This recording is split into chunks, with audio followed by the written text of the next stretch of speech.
What's going on, guys? Welcome back to the channel. Today I just want to give you an update on the state of the car. I know it's been a few months since the last time I updated, so we're going to go through an update, going to explain everything, and we're also going to be pulling the CD009 out of the K-swapped BRZ.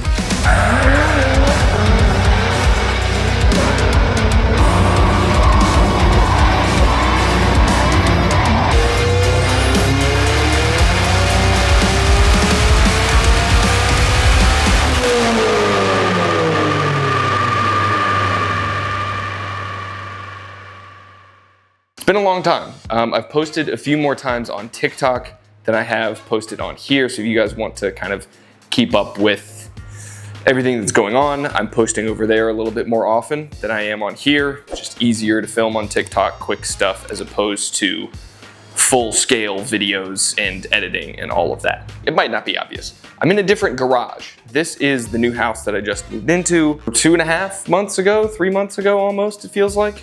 End of April. I moved in here. So it took me a long time to get the BRZ over here, to get all of my tools. I only just pulled my toolbox from the old house yesterday. So it's been a long time coming. I have been working on the car. I just haven't really had enough to post and update about. So I'm sorry that it has taken so long to give you guys an update on sort of where we're at. The 8 HP swap is still in full swing. One of the things that has taken me so long and has kind of resulted in there not being any videos is that the design or the layout of this new garage is different from the old one, and I'm a little bit space limited. Obviously we have the car here, and in the old house where I did the majority of the K-swap, the front wall or the back wall of the garage was actually pushed sort of further deeper back than this one is. This is just a flat wall all the way across, whereas the old one had space where I could put my toolbox and everything, and where my engine hoist had more room to be able to actually pull the engine out and stick it back in.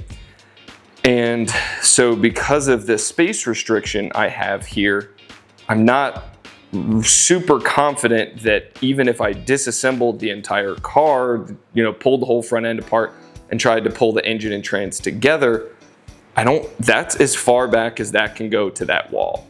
So with the legs swung down and trying to get the engine up high enough with the transmission on it, I don't think I'd actually have enough space to pull it out and still have the car in the garage, because there's only maybe 3 inches of space separating the back of the car to the wall of the garage, or the door of the garage. So yeah, we're working with some new constraints, and there's some other reasons why I don't want to have to pull the engine, and I've just been trying to drop the transmission out from underneath. So we'll go under the car in a second here, and I'll sort of show you where we're at, and we'll see if we can't actually pull the transmission out, because we're really, really close. I just want to jump in here really quick and remind you guys that this portion of the build is sponsored by SeemsLegitGarage. SeemsLegit is the premier provider for all parts related to the 8 HP, whether it's stock parts or swap parts. They've got everything you need. Whether you're pairing your 8 HP to a 2JZ, an LS, an RB, a Honda K series, anything that you need for your 8 HP swap or your original 8 HP equipped vehicle, SeemsLegitGarage has everything you need. I've been working with the folks over at SLG for about 6 months now, and I can tell you that their parts support as well as their customer service are top notch. Whether you need advice on which transmission controller to go with, or if you need detailed install videos on any of the parts that they offer, they've got you covered. I'm extremely proud to be working with them, and if you guys are interested in checking out any of the parts that they offer, check out SeemsLegitGarage.com. I want to go through some of the other things that I've been working on with the car and sort of explain the thought process here. One of the things that I have known that I need to do for the longest time is something about the heat management around the exhaust. Obviously you can tell that I have my turbo hanging from a bungee cord at the moment because I pulled the hot side, the turbine, off of the turbo. I have my turbo manifold pulled off. I have the downpipe, and I have the wastegate pulled off. These are all sitting over here, and the hot side of the turbo is right down there. So all of that stuff is going to go get ceramic coated so that I can just control the temperatures right here, because obviously this is my coolant line, and I also have wiring right there, and I have my plastic fuse box. So I want to try and keep all of this stuff nice and cool. I don't want that stuff getting overheated. Also, while I have the transmission pulled off and the car is up on jack stands, I'm gonna redo this, just frankly because it looks like crap and it's not gonna be very effective in its current state. So we're gonna redo the heat wrap on that coolant line. One of the other things that I know that I need to do is figure out some electrical stuff. This car has had some sort of phantom electrical draw for as long as it has been finished. It will, if I leave the battery plugged up, it'll kill a brand new fully charged battery in about 2 days. Day and a half, something like that. I don't want that to be happening. I've already checked all of the grounds on the wiring harness. Everything is grounded to the engine block or to the firewall or whatever as properly as I can get it. There's no like grounds that are left open just dangling. Everything's connected to something, but I don't have any additional engine wire grounding. And so I have somewhere, and this is the other thing, is that moving from one house to another and boxing everything up, there's still tons of stuff laying around in boxes. So I have to either find those grounding straps or buy some new ones and basically ground the engine to the chassis, to the engine bay somehow. I don't think it's gonna be super difficult, but it's just something that I need to do. So basically on the stock FA20 engine, it had a ground strap going to this side and a ground strap going to that side. So somewhere along the frame rails, there should be a little threaded insert where I can run some grounding straps. And at the very least, I will know that, hey, I did something. I added some grounding straps to try and prevent from basically draining a brand new battery. So yeah, I'm gonna do that. I'm gonna redo this sheathing on this coolant return, and obviously I'm gonna take the exhaust parts off to get ceramic coated. So we're gonna try to maintain temperatures, we're gonna try to maintain electricals, and yeah, overall just have a better, cleaner experience. The other thing about heat management is this hood. So of course, eventually I wanna get a vented carbon fiber hood, but for the time being, I think I'm either just going to cut holes in this and do some drop-in rivet like louvers just to pull any additional hot air that's generated out of the engine bay, or I might just cut some slots and basically create my own vents in the stock hood. One way or the other, I'm gonna have to find some sort of hood venting solution. That mostly covers everything regarding the engine bay. I also need to redo my catch can setup because it was really jank. It was not good. It's not very well thought out. I literally just ran the lines and just slapped an oil catch can wherever I had a spot to put a bolt. And it was not going to be very secure, especially when I start drifting this car. So I need to figure out a better solution for that. Exhaust is going to get coated. We're going to redo the sheet on this coolant line. We're going to put some grounding straps from the engine to the frame rails, and we're going to redo the oil catch can.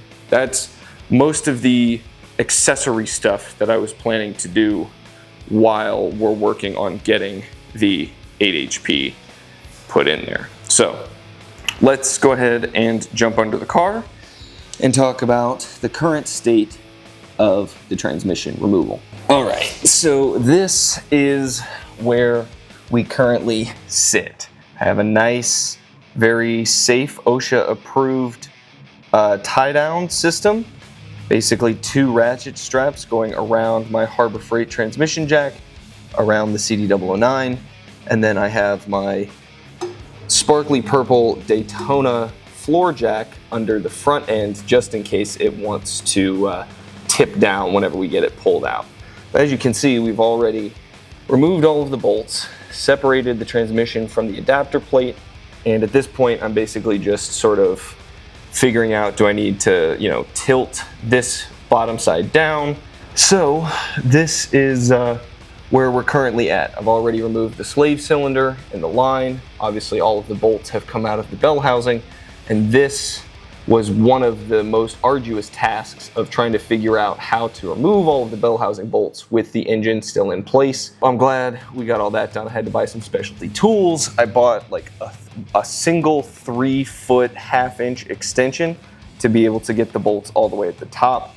I might link it in the description. I might not sponsored, not anything like that, but just it helped me do it. So yeah, exhaust is out. Already pulled the drive shaft out, already pulled off the transmission mount. The shifter up top on the interior is removed. Yeah, so now it's really just a matter of, figuring out, wiggling this back and forth and seeing what I need to do to get this all the way out and trying to do that as safely as possible. So I'm gonna throw some gloves on and we'll just see if we can't go ahead and get this pulled out.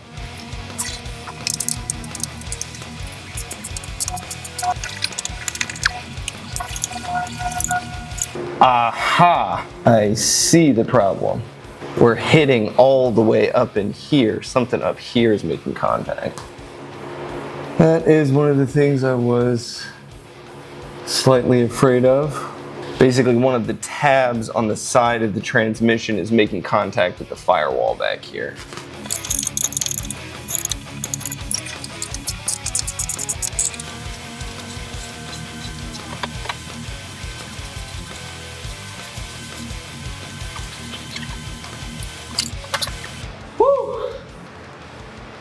The CD is out! Why was that so hard? Thank God. So after a lot more effort than I initially thought, we have finally gotten the CD009 out of the car. As you can see, I have an engine hoist hooked up to the engine. So what I found was that the wide section of the bell housing was simply too large for me to just be able to slide this thing straight back underneath the tunnel of the car. So what I did is I loosened up all of the engine mounts. None of them have come completely out, but I loosened them all up basically just to be able to lift the engine about 1 inch so that I could have more room to tilt it back so that this guy would actually clear underneath the tunnel of the car. And I am planning on selling all of the swap parts for the CD. So if you happen to be interested in buying the adapter plate, the flywheel, clutch, pressure plate package, the transmission, the CD009 shifter, the slave cylinder, the hydraulic master to slave line, probably the master cylinder as well, hit me up and we'll see if we can't work a deal. But for now, I'm going to go ahead and pull the adapter plate, flywheel, clutch, all of that stuff off the back of the engine. Probably not going to show that because it's basically just taking off a bunch of bolts, sliding everything out of there, and then basically just getting the transmission and all of the parts cleaned up and ready to sell. So once I have all of that out of the way, I'm going to start getting the 8 HP ready to go in, basically just making sure that it's nice and clean. And we're going to start test fitting. That's going to be the next video, is seeing how well the 8 HP is actually going to fit under this car, because the CD is pretty wide and pretty big, so we already had to clearance a good bit of the tunnel to make that fit. Hopefully the 8 HP will just go right in, maybe a little more hammering of the tunnel, but we'll see. We'll make it work one way or the other. So I want to thank you guys so much for watching. Again, I do apologize for it being such a long period of time between the last video and now, but obviously there's been a lot going on. It's been kind of hectic for the last few months. Things have been a little bit crazy, but I do appreciate you guys sticking around. I do appreciate you coming back to sort of keep up with the build and everything. If you guys are interested in checking out any of the merch, head over to downshiftracing.co, pick yourself up a hat, shirt, hoodie, sticker packs. We got it all over there. Make sure to give this video a thumbs up down below. Subscribe to the video so you can stay up to date. More videos are going to be coming out much sooner, much more frequently, because of the fact that we're now settled in the new house. And until next time, build your dreams.